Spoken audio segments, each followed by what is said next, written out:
Hello everyone, my name is Sanket Jain. Welcome to Study IQ.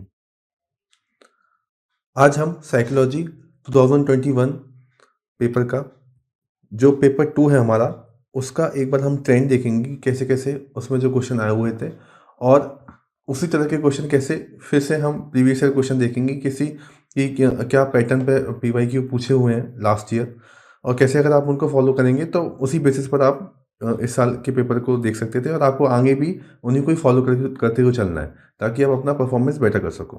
ठीक है, तो again मैं आपको बताता हूँ कि PYQ बहुत मैं आपको ये बताना चाहता हूँ बार बार कि प्रीवियस ईयर क्वेश्चन की इंपॉर्टेंस बहुत ज़्यादा है। आप उनको अच्छी तरीके से सॉल्व कीजिए, ठीक है ना।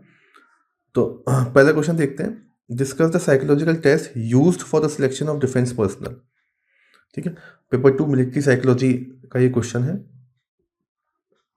इसमें आपको बताना है कि कौन कौन से साइकोलॉजिकल टेस्ट हैं जिनका हम यूज़ कर सकते हैं for the selection of defence personal. तो देखिए इसमें आप थोड़ा सा आपको डिफरेंट काइंड ऑफ टेस्ट बताने हैं, जैसे स्क्रीनिंग आउट टेस्ट होता है, स्क्रीनिंग इन टेस्ट होता है। अलग अलग कंसेप्ट हम देखते हैं जब भी हम डिफेंस पर्सनल के लिए कोई भी टेस्ट अगर बनाते हैं तो SDT का कंसेप्ट भी देखा जाता है, सिग्नल डिटेक्शन थ्योरी का कंसेप्ट। ठीक है, साइकोफिजिक्स के कुछ कंसेप्ट भी इस्तेमाल किए जाते हैं जब डिफेंस पर्सनल के लिए साइकोलॉजिकल टेस्ट बनाए जाते हैं। ठीक है ना, उनका क्राइटेरिया सिलेक्शन देखा जाता है, जॉब एनालिसिस होता है उनका पूरा। ठीक है, तो उस तरह से कुछ आप इसमें टेस्ट जो है डिस्कस कर सकते हैं, है ना। इसी लाइन पर देखिए कि पहले क्वेश्चन जो पूछे हुए हैं, देखिए आप थर्ड नंबर से शुरू करते हैं जो 2019 में ही पूछा हुआ है। Psychological test are important in personnel selection, give reason to it and describe which psychological test are generally used. ठीक है, तो यहाँ पर स्पेसिफिकली डिफेंस पर्सनल के लिए नहीं पूछा हुआ है, ये जनरल क्वेश्चन है पर्सनल सिलेक्शन के लिए। तो डिफेंस पर्सनल के लिए इस बार पूछा हुआ है ना। ये पर्सनल सिलेक्शन तो ये हमारा वर्क साइकोलॉजी वाला क्वेश्चन हो जाएगा, डायरेक्टली इससे रिलेटेड नहीं है लेकिन आप इससे एक आइडिया लगा सकते हो। What are some of the problems faced by defense personnel posted in tough terrain? Discuss how positive mental health can be promoted among them. ठीक है, तो इससे रिलेटेड मतलब क्वेश्चन आए हुए हैं डिफेंस पर्सनल से रिलेटेड। ठीक है, अब आप नेक्स्ट की तैयारी करें तो आप ये भी देखिए कि क्या क्या एट्रीब्यूट्स होने चाहिए। हो सकता है कि इस बार साइकोलॉजिकल टेस्ट पूछ लिया, अगली बार हो सकता है पूछने की क्या क्या एट्रीब्यूट्स हो सकते हैं उस साइकोलॉजिकल टेस्ट के, क्या क्या कंपोनेंट हो सकते हैं, है ना। इस तरह का कोई भी क्वेश्चन पूछ सकते हैं, तो आपको तैयार रहना है ना। तो इससे रिलेटेड आप ये PYQ ये भी सॉल्व कीजिए, इस वाले क्वेश्चन को भी आप लिखिए। इसका हम डिटेल एनालिसिस भी देखेंगे, आप वीडियो में जो नेक्स्ट नंबर आएगा अब उसमें देख लेंगे क्या क्या हम इसमें पॉइंट हम लिख सकते हैं। ठीक है, नेक्स्ट हम देखते हैं what are the steps which can be taken to promote gender friendly environment and work place. ठीक है, तो अगेन वर्क मोटिवेशन का ये क्वेश्चन हो जाएगा। तो उसमें आपको जनरली एक तो वर्क प्लेस के बारे में बताना है और वहाँ पर आप क्या क्या जेंडर फ्रेंडली स्टेप ले सकते हो, जेंडर इक्वलिटी कैसे प्रमोट कर सकते हो। ठीक है ना, तो एक आप डाइवर्स पैनल बना सकते हो, है ना। और अलग इक्वल पे आप दे सकते हो, वर्क लाइफ बैलेंस को प्रमोट कीजिए, ओपन माइंड एटमोसफेयर रखिए। ठीक है, एक जेंडर डाइवर्स वर्क प्लेस बनाने की कोशिश कीजिए। ठीक है ना, तो इस तरह से आप ये सब पॉइंट इसमें आप डाल सकते हो कि जो भी स्टेप जो भी होंगी आप ऐसे 4-5 पॉइंट मेजर मेजर पॉइंट डाल दीजिए, सब एंडिंग बना के और उनमें एक एक दो लाइन लिख दीजिए।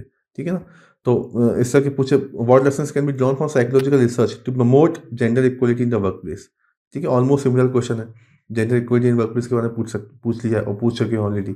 ठीक है, तो ये रिलेशन क्वेश्चन हो गया। इन दोनों को आपको लिखने की कोशिश कीजिए, डिटेल एनालिसिस देखिए, तो ये कंप्लीट हमारा हो जाएगा। अगला देखिए, अगला क्या है, describe different methods for making psychological test reliable. ठीक है ना, तो कौन कौन से डिफरेंट मेथड आप इस्तेमाल कर सकते हैं एक साइकोलॉजिकल टेस्ट को रिलायबल बनाने के लिए। ठीक है, रिलायबल से मतलब क्या होगा, कितना कंसिस्टेंट है वो स्टडी वो रिसर्च कितनी कंसिस्टेंट है। तो कुछ मेथड का इस्तेमाल किया जाता है इनको रिलायबल बनाने के लिए, जैसे एक स्प्लिट हाफ मेथड होता है, स्प्लिट हाफ मेथड। उसके अलावा एक टेस्ट रीटेस्ट मेथड भी होता है। ठीक है, तो ऐसे आप 2-3 मेथड का आप इस्तेमाल कर सकते हैं जिसके थ्रू आप अपने टेस्ट को और ज़्यादा रिलायबल बना सकते हैं। ठीक है, नेक्स्ट आप देखिए, ये अभी सारे हम कंपलसरी क्वेश्चन देख रहे हैं ना। What roles do social agencies play in rehabilitation of HIV/AIDS patients. Discuss the role of social agencies in rehabilitation of HIV/AIDS। 2010 similar question, कोई डिफरेंस नहीं है, बस यहाँ पर 20 मार्क का पूछा हुआ था, यहाँ पर आपको इसको 10 मार्क में खत्म करना है। ठीक है, आपने इसको पहले तैयार किया होता तो तुरंत आपको सिर्फ पॉइंट पॉइंट लिखने होते, काफ़ी कम टाइम में आप इसको सॉल्व कर सकते थे। बस कुछ नए आप रोल ऑफ सोशल एजेंसीज में आप कुछ जो इमीडिएट अगर आपको कुछ एग्जाम्पल इससे पता है तो आप वो लिख दीजिए, परफेक्ट आपका आंसर इसमें हो सकता है। ठीक है, नेक्स्ट देखिए, discuss the role of community psychology for handling community mental health problem. Again देखिए आप, discuss the psychological significance of group decision, how can this be applied in fostering mental health in a community. तो group decision की बात की गई है, तो यहाँ पर भी कम्युनिटी की आप बात करते हो, है ना। तो सिमिलर, मतलब ऑलमोस्ट सिमिलर क्वेश्चन ही हो गया, बस थोड़ा सा घुमा के पूछ लिया है। Reflect on the possibility of fostering positive mental health through a indigenous therapy along with cultural practices. ठीक है ना। तो यहाँ पर आपको कम्युनिटी साइकोलॉजी का रोल बताना है। आप कुछ एग्जांपल इसमें दे दीजिए, कम्युनिटी साइकोलॉजी होती क्या है इसके बारे में बता दीजिए, है ना। क्या क्या पैरामीटर हो सकते हैं आप उसके बारे में बता सकते हैं, है ना। कि कम्युनिटी साइकोलॉजी में पेशेंट और उसकी फैमिलीज आपस में बात करने की कोशिश करती है। ठीक है ना। जो ट्रेडिशनल अप्रोच होता है उससे थोड़ा हटके ये अप्रोच होता है। कुछ कम्युनिटी मेंटल हेल्थ प्रोग्राम के बारे में आप बता सकते हैं। थोड़ी सी आप केस स्टडी भी यहाँ पे आप कुछ दे सकते हैं। कोई आपने बेहतर एग्जाम्पल देखा हो, बेहतर कोई केस स्टडी आपने पढ़ी हो। ठीक है। कोई WHO ने कुछ रिकमेंडेशन दी हो कम्युनिटी मेंटल हेल्थ प्रोग्राम को लेकर, तो वो भी आप यहाँ पे कोट कर सकते हैं। ठीक है। तो उस तरह से आपका ये परफेक्ट आंसर हो जाएगा। ठीक है। डिटेल में आप देखने के लिए आप जो वीडियो रहेगा हमारा डिस्कशन वाला, आप उसको देखिएगा। ठीक है ना। तो यहाँ पर फर्स्ट का अगर देखा जाए तो ये हमारा मिलिट्री साइकोलॉजी का क्वेश्चन हो गया। Second, work motivation, psychological test. तो ये मेथड ऑफ इंडिविजुअल डिफरेंसेस या रिसर्च मेथड में आप लीजिए। रिसर्च मेथड में ही सब कुछ आ जाता है। रिसर्च मेथड इन सबको साथ में पढ़ते हैं तो ही क्लियरिटी बेटर बनती है। Research method, method of psychology या मेजरमेंट ऑफ इंडिविजुअल डिफरेंसेस, इन तीनों को साथ में ही पढ़ना चाहिए। Role of social agencies in rehabilitation of HIV AIDS patient. ठीक है। तो ये भी हमारा कम्युनिटी साइकोलॉजी का क्वेश्चन हो गया। Again community psychology. ठीक है। Next, explain the major steps to be taken for the training of children with learning disability. ठीक है। कहीं की क्लासेस में मैंने आपको बताया था लर्निंग डिसेबिलिटी के बारे में। लर्निंग डिसेबिलिटी क्या होती है, उसको हम कैसे टैकल कर सकते हैं, है ना, और क्या क्या रीज़न हो सकते हैं इसके। अब देखिए, अगर आप इसको अभी एनालाइज करेंगे तो यहाँ पर पूछा हुआ है कि मेजर स्टेप बताइए कि उनको ट्रेनिंग करने के लिए क्या क्या मेजर स्टेप हो सकते हैं। आप ये भी तैयार करके रखिए कि क्या क्या रीज़न होते हैं लर्निंग डिसेबिलिटी के, क्या क्या टाइप होते हैं लर्निंग डिसेबिलिटी के। ठीक है। सो दैट आप फ्यूचर रेडी हो सकें, अगर नेक्स्ट ईयर कुछ इससे रिलेटेड कोई क्वेश्चन पूछ लिया तो आप उसको भी टैकल कर सकें। ठीक है। तो मेजर स्टेप बतानी है तो लर्निंग डिसेबिलिटी को ब्रीफ में डिफाइन करो और फिर आप 4-5 स्टेप बता दो, है ना। जैसे इंडिविजुअलाइज्ड एजुकेशन प्रोग्राम होते हैं, कुछ थेरेपी होती है। ठीक है ना। पेरेंट्स और टीचर का काफ़ी इंपॉर्टेंट रोल होता है उनको ट्रेन करने के लिए। देखिए ये पूछा भी हुआ है, डिस्कस डिफरेंट लर्निंग डिसेबिलिटी, इसको आप तैयार कीजिए। And there educational and psychological consequences, suggest relevant remedial measures in this contest. ठीक है। ऑलमोस्ट सिमिलर क्वेश्चन पूछा हुआ है PYQ से। Highlight the importance of career counselling in enhancing student success in life. 2007 का क्वेश्चन, करियर काउंसलिंग इन current scenario, same question, बस इसको थोड़ा सा एलेबोरेट कर दिया यहाँ पर।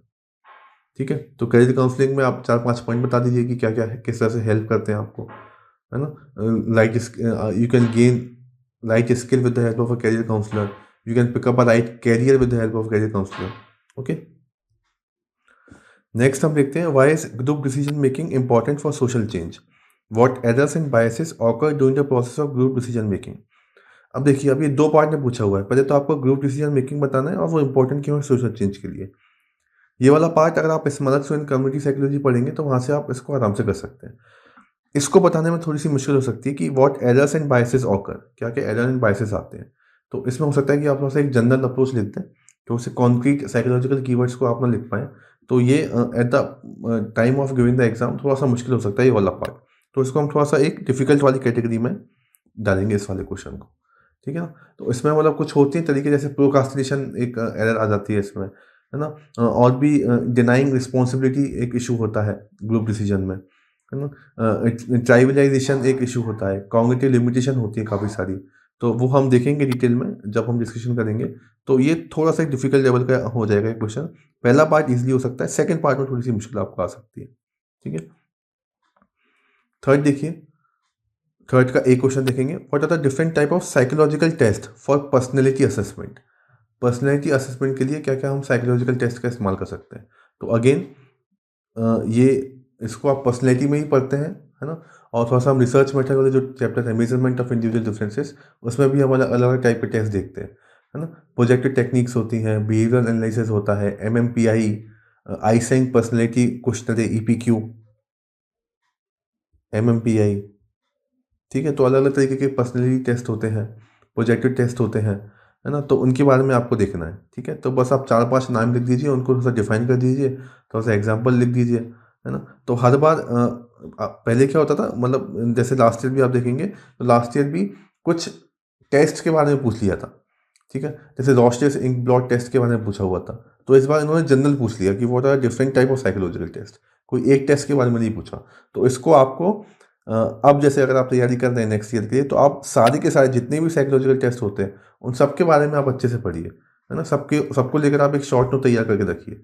हो सकता है अगले साल वो उन टेस्ट से कुछ पूछ ले, ठीक है।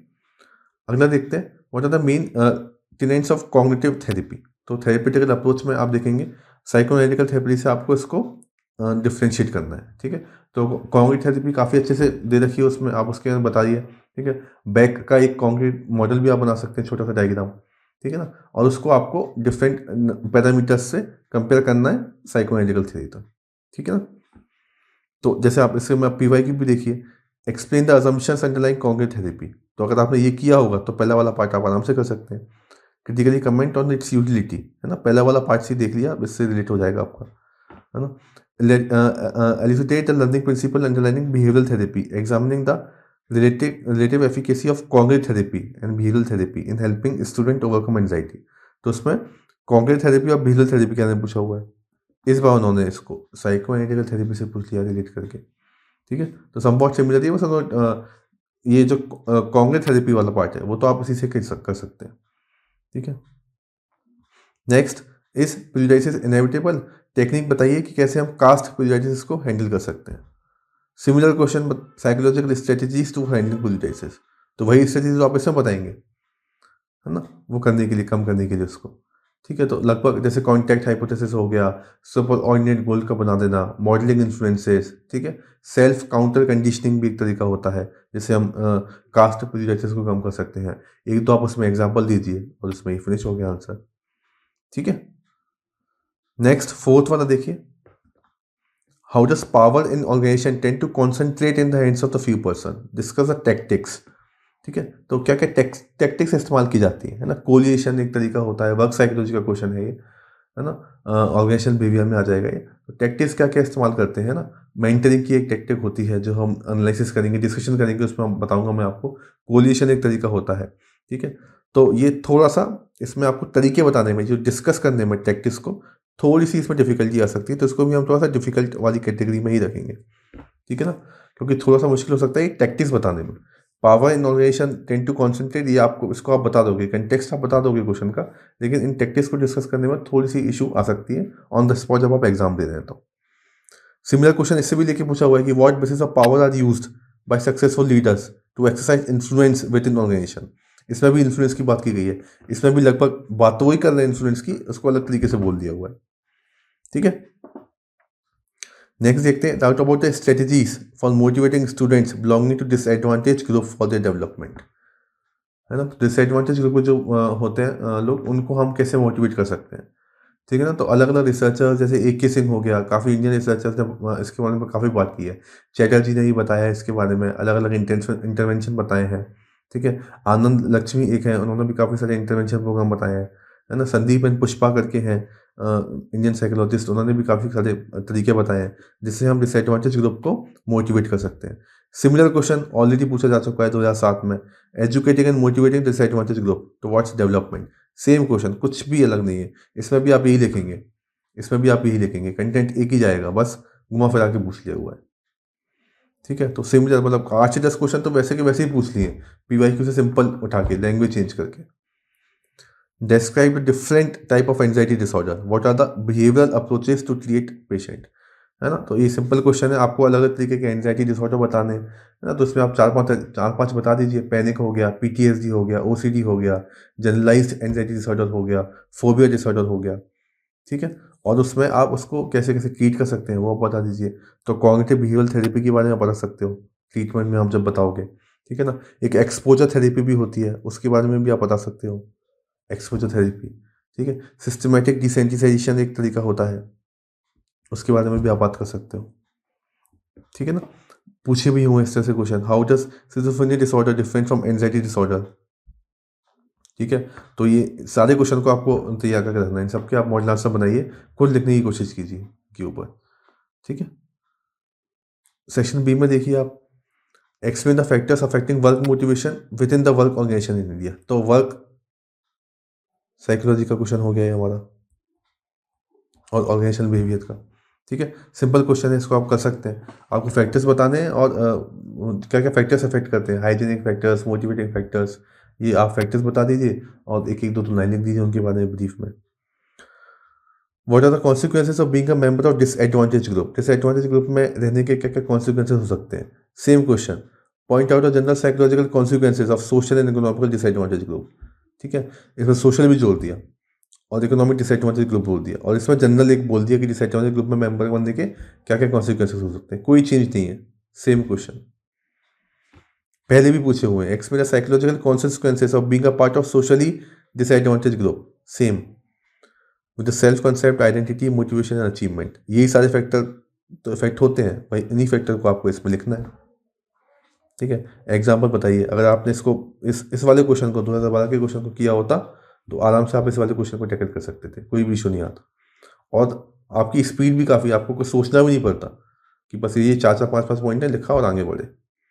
ठीक है, नेक्स्ट देखते हैं, discuss the method use by psychoanalyst to bring unconscious motives into consciousness. ठीक है, तो अनकॉन्शियस मोटिव्स को हम कैसे कॉन्शियस में लेके आ सकते हैं, तो उसमें आप अलग अलग टेस्ट लिख सकते हैं। एक आप लिंजे का क्लासिफिकेशन भी होता है इसमें, उसको ही पढ़िएगा, लिंजे क्लासिफिकेशन। ठीक है, और दो तीन तरीके के आप टेस्ट लिख दीजिए इसमें। ये इसमें थोड़ा सा ये डिफिकल्ट आ जाएगा क्वेश्चन, क्योंकि इसमें क्या पूछा हुआ है कि आपको अनकॉन्शियस मोटिवेशन को कॉन्शियस में लेके आना है ना। तो अनकॉन्शियस मोटिवेशन को कुछ लेके आने में, कॉन्शियस में लेके आने में कुछ स्पेसिफिक टेस्ट ही होते हैं, है ना।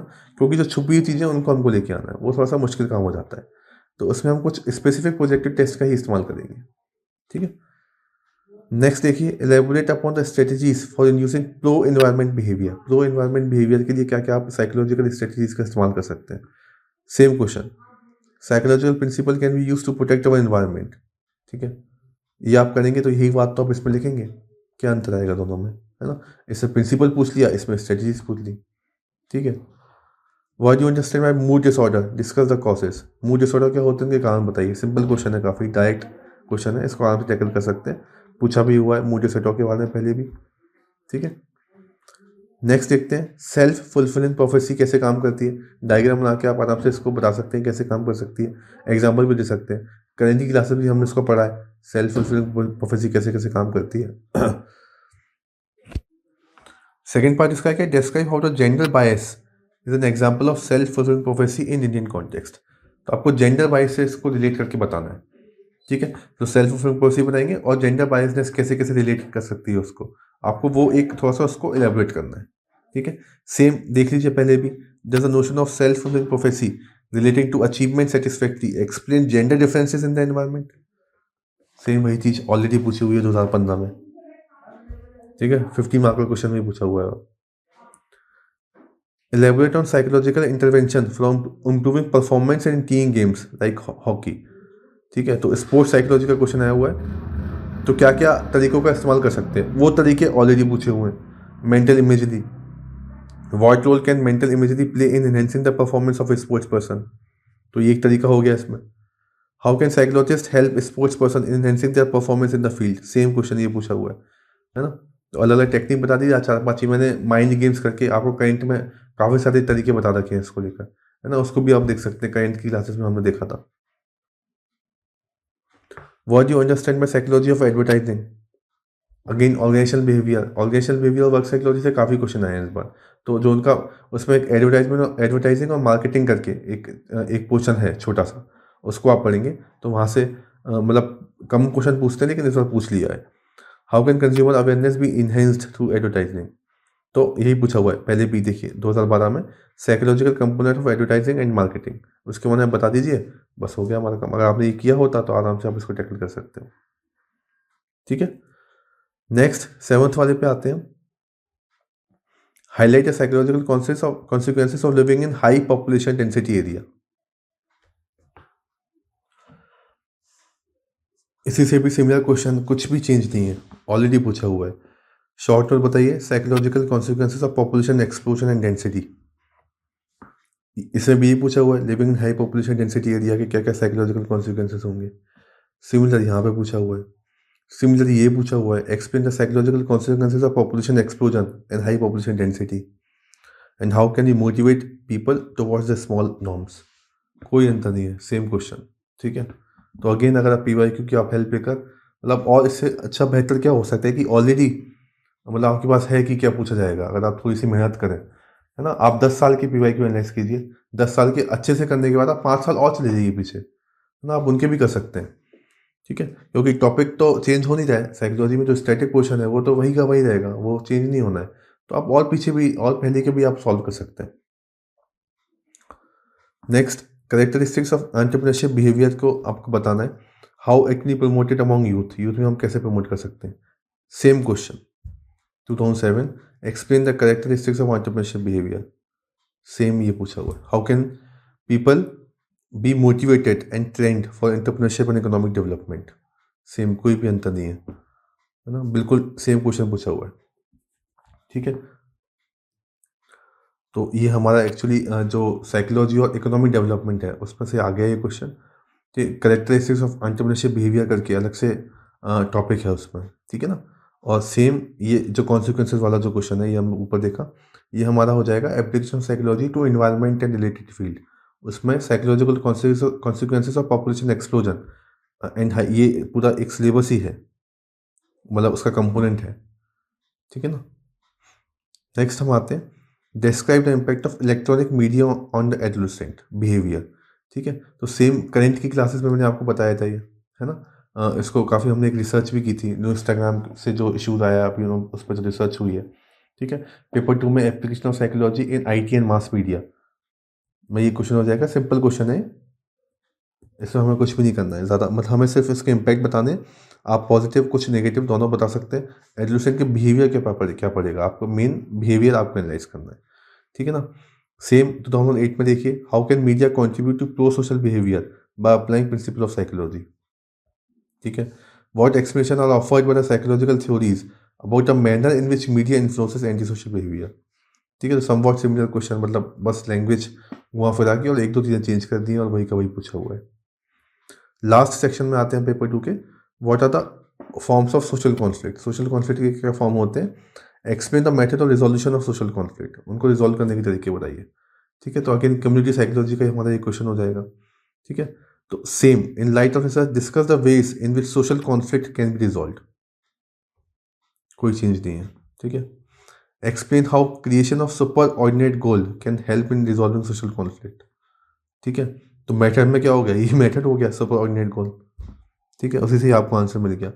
Is religion in India is the root of social conflict, ये आप फॉर्म में भी इसका आप तरीका बता सकते हैं। Discuss and provide suitable ways to deal with such conflicts. ठीक है, नेक्स्ट आप देखिए, इन लाइट ऑफ पोस्ट कोविड-19 pandemic discuss the advantage and disadvantage of online learning. ठीक है, तो उसका हमने करंट में आपको जो क्लासेस दी थी आप उनको देखिए एक बार, बहुत डिटेल में हमने उसके पॉजिटिव नेगेटिव दोनों डिस्कस किए थे। ठीक है ना, स्पेशली जो बच्चे होते हैं उनके कॉग्निटिव माइंड पे क्या क्या इफेक्ट आएगा उसको हमने बहुत अच्छे से डिस्कस किया था। ठीक है, लास्ट क्वेश्चन क्या है, what is the need of early identification of mentally challenged children, right about the strategies for early intervention. ठीक है, तो इसमें हमें क्या बताना, जो मेंटली चैलेंज जो चिल्ड्रन होते हैं उसमें उनको उनका अर्ली इंटरवेंशन क्यों करना चाहिए, ऐसा क्यों करना चाहिए कि हम शुरुआत में ही उनको पहचान लें कि कौन मेंटली चैलेंज है कौन मेंटली चैलेंज नहीं है ना। और फिर उसको हम क्या क्या स्ट्रेटजी दे सकते हैं, क्या क्या हम किस तरह की हम उसको एजुकेशन प्रोवाइड कर सकते हैं, ये आपको बताना है। ठीक है ना, तो डिस्कस द रोल ऑफ, आप इसमें सेम देखिए 2018 में, discuss the role of social and environmental intervention in rehabilitation of mentally challenge, what are such intervention crucial in Indian setting. ठीक है, तो वही घुमा फिरा के पूछ लिया हुआ है। तो पेपर 2 में तो ऑलमोस्ट सारे क्वेश्चन अगर आप पेपर 2 के अगर PYQ कर लें तो कोई बचेगा ही नहीं। तो आपको क्या करना है, आप पेपर 2 के PYQ दीजिए, पहले स्मारक स्टूडेंट को अपना बेसिक क्लियर कीजिए स्मारक स्टूडेंट से, लेकिन हमें स्मारक स्टूडेंट की जो बुक है उनको उनको और कॉन्क्रीट बनाना है, उनको और सब्सटेंशिएट करना है। अब उन्होंने बुक बना दी है, उन्होंने काफ़ी अच्छा मटेरियल दिया है, लेकिन इसका मतलब ये नहीं कि वही एक इनफ सोर्स होगा, आपको और रिसेंट रिसर्च रिसेंट एग्जाम्पल उसको इंक्लूड करने पड़ेंगे। तभी तो आपका आंसर अच्छा आएगा। आप सभी लोग इस मार्क्स में पढ़ेंगे, उसी को लिखेंगे, तो कैसे आंसर बेहतर हो पाएगा, कैसे एग्जामिनर आपको जज करेगा। ठीक है, तो पेपर 2 के लिए आप स्वयं से क्या कीजिए, बेसिक अपने क्लियर कीजिए, है ना, एनसीईआरटी से अपने बेसिक क्लियर कीजिए। उसके बाद आप पीवाई की प्रैक्टिस कीजिए, लिखिए उनको। कोई क्वेश्चन नहीं आता है उसको गूगल कीजिए, अलग अलग आपको रिसर्च मिलेंगी, नए नए टॉपिक्स मिलेंगे, नए नए कंसेप्ट समझ में आएंगे साइकोलॉजी के। ठीक है ना, और उनको फिर अपने नोट्स में इंक्लूड कीजिए। ठीक है, ओके, थैंक यू। इसका देखिए आप, और इसका हम डिटेल एनालिसिस भी करेंगे सारे क्वेश्चंस का, वो भी आप देखिएगा। Okay, thank you very much.